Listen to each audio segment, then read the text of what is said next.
I've been influenced by a lot of people. I had to think about that a little bit. My parents, of course. My parents worked really hard to put all of their 4 children through school, and I learned the value of education. I got interested in journalism pretty young, and you'll be surprised to hear this, but it was from reading Brenda Starr in the comics.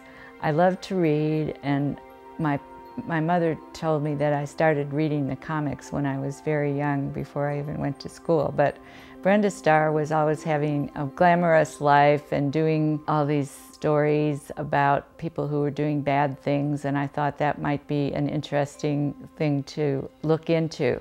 I define community as any group of people that has a common goal. And it's interesting to think about how I got involved with nonprofit organizations, because it happened quite a while ago, actually. I was only involved with one organization while I worked for the newspapers that was not related to journalism, and it was the Rotary Club. When I joined the Rotary Club, it was in Myrtle Beach, South Carolina. I was working there. I was the editor of the newspaper, and I was invited to be the first woman member. This was back in 1988, and it had just been required to admit women by a lawsuit. It was quite interesting to see how the men reacted. I did have a little standing in the community because of my job, but they weren't all entirely pleased to have women members. And the first meeting I went to happened to be Secretary's Day, so that everyone thought I was somebody's secretary. You know, there's so many things that Rotary does that help people and make the world a better place, which is incidentally why I got into journalism, because I thought I could help make the world a better place. And I really like to catch people doing something right and look for what's good in the world.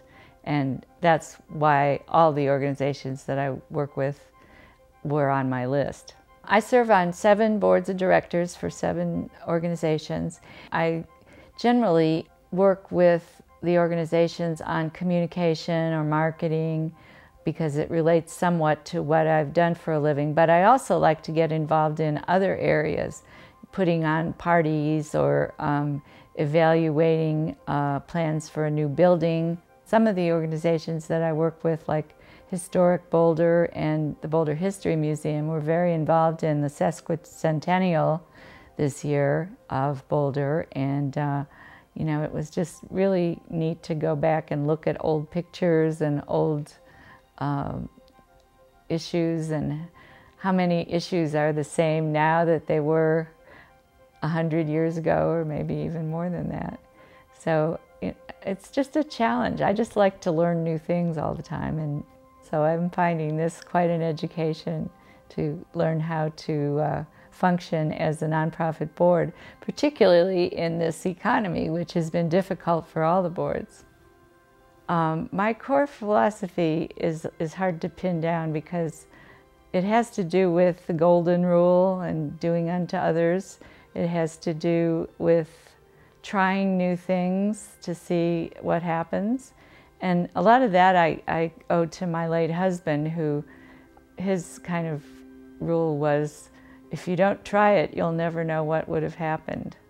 So I like to think of that as kind of a good way to live your life. At one point in my career, I was feeling like, you know, I'm just not thinking the right way, because my thinking seems to always be contrary to what I'm hearing from other people.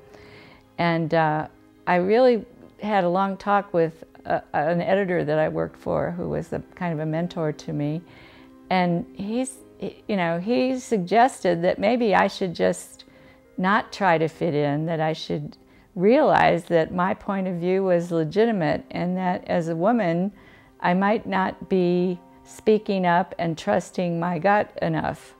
And so that advice has held up for me for many, many years. And I think a lot of women have that problem, that you feel like you're not part of the network, and you need to be somebody who you're not, and you should be who you are, because who you are is perfectly valid and perfectly legitimate.